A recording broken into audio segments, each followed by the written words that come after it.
Ahoj, vítám vás u dalšího videa, které se bude týkat vymalovaných obrázků za měsíc srpen. Rovnou půjdeme na to. Jako první vám ukážu nového Tomislava Tomiče, je to můj nejnovější kousek od Pictury a Tomislav Tomič zde nakreslil Paříž. Já jsem si vykreslila první obrázek, je to kreslené, to oddálíme. Je to kreslené pastelkama Faber-Castell Albrecht Dürer, je to všechno rozmývané vodou. Na tady ty kytičky jsem použila Fixi Faber-Castell, to je Pictura. Další vymalovaný obrázek je z antistresových omalovánek pro dospělé. Celé je to kreslené barvičkama anilinky od Kohinoru. Na pozadí jsem použila křídy od Kohinoru taktéž. Potom jsem ještě vykreslila ještě jeden obrázek antistresových omalovánek a to je tady to vitrážové okno.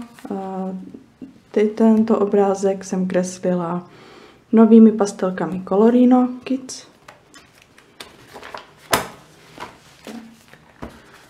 Tak. Další obrázek je z omalovánek nejen pro houbaře. Pokud si vás zase přiblížím, z omalovánek pro houbaře. Pastelky jsem použila opět rozmývané Faber-Castell Albrecht Dürer. Potom jsem vykreslila tady tuhle mandalu. Použila jsem Fixi konektor od Faber-Castellu opět. Taky jsem vykreslila jeden obrázek ze zasnění. A to je tady tento obrázek. Zase si vás trošku oddálím. Tak. Na tento obrázek jsem použila opět Colorino Kids. Potom jsem vzala omalovánky od Kláry Markové Čarovné lahodnosti. Tady jsem kreslila na pozadí křídama a celý obrázek líška houby a ten zbytek je kreslený Albrechtama Dürerama. Včera jsem dokončila obrázek z omalovánek Cizinka. Opět Faber-Castell, moje oblíbené pastelky v poslední době.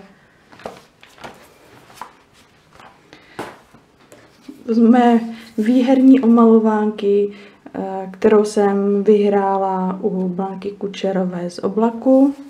Je to Zeml jasnova. Na tento obrázek opět Faber-Castell Albrecht Dürer.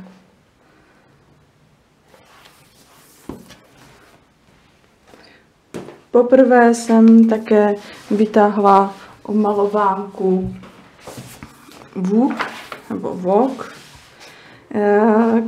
Tady jsem taky kreslila Albrechtama Dürerama, ale jsem z toho taková lehce rozpačitá, protože ty pastelky mě na těch omalovánkách vůbec nechtěly držet.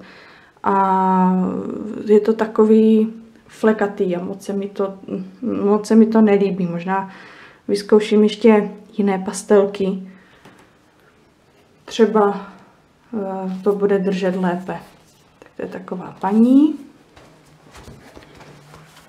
Do výzvy jsem vykreslila obrázek z relaxačních omalovánek pro dospělé, takovou mandalu. Barvičky byly daný. Předposlední obrázek, tu mandalu určitě poznáváte, nakreslila ji Vlaďka Schaffrhans.